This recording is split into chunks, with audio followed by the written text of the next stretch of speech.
एक राहुल नाम का लड़का था। 8th क्लास में जब नया सेशन शुरू हुआ तब उसकी लाइफ में एक नया दोस्त आया, विशाल। विशाल पढ़ने में ठीक ठाक था, राहुल से तो बेहतर ही था, और वो दोनों धीरे धीरे बहुत पक्के दोस्त बन गए।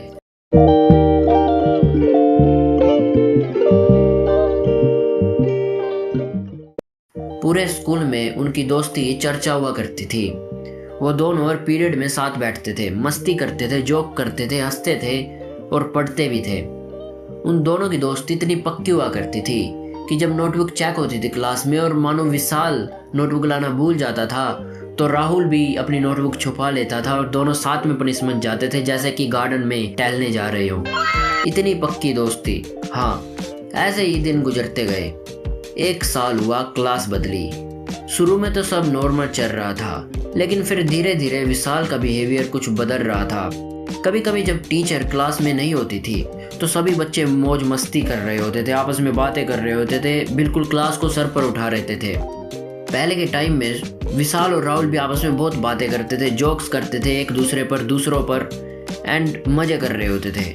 लेकिन आजकल विशाल का बिहेवियर कुछ बदलने लगा था। विशाल अब राहुल को थोड़ा इग्नोर सा करने लगा था। विशाल अपने आगे वाले से बात करता था, पीछे वाले से बात करता था और साइड वालों से बात करता था, लेकिन विशाल राहुल को इग्नोर करने लगा था। राहुल बेचारा साइड में चुपचाप सब सुनता रहता था। राहुल को इन सब चीजों का बुरा तो लगता था, लेकिन राहुल इग्नोर कर रहा था। कई बार एग्जाम्स में विशाल राहुल की हेल्प करता था, क्योंकि विशाल पढ़ने में राहुल से काफी अच्छा था।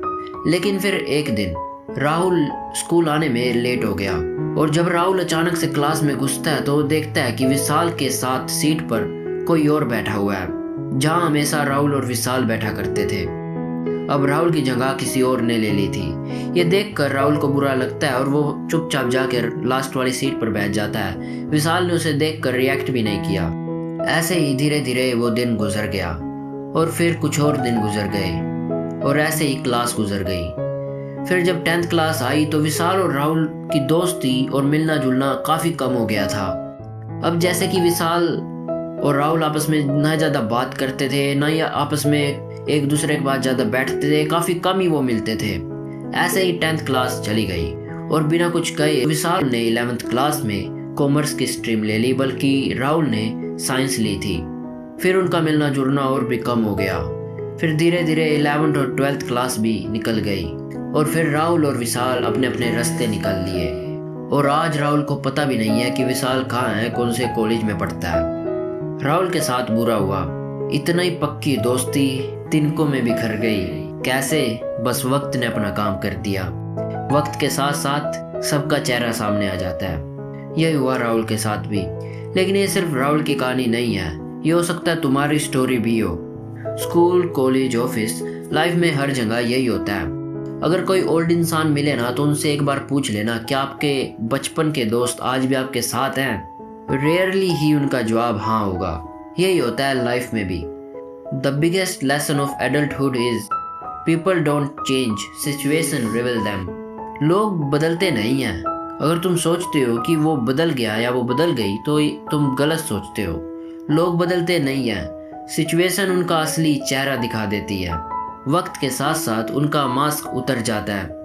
याद करो उन दोस्तों को जो तुम्हारे कभी शायद बहुत पक्के दोस्त हुआ करते थे, लेकिन आज है वो? अगर आज है भी तो 99% चांस है कि ये दोस्ती लाइफ टाइम नहीं चलेगी। जब हमें कोई धोखा देता है तो हम सोचते हैं कि वो लोग बुरे हैं।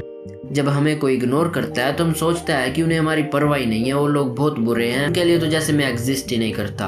हम सोचने लगते हैं कि वो हमें यूज कर रहे हैं, दे यूज्ड मी, ऐसी ऐसी बातें हमारे मन में आने लगती है। लेकिन रियलिटी ये है कि यही ह्यूमन नेचर है। हम इंसानों का असली नेचर यही है। लॉयल्टी असल में इंसानों की चीज नहीं है।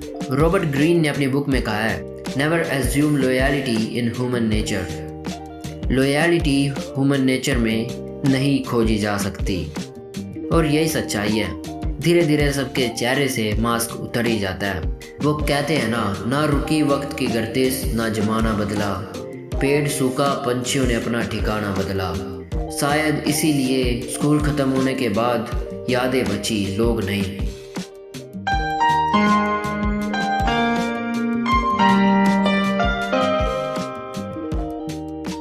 है।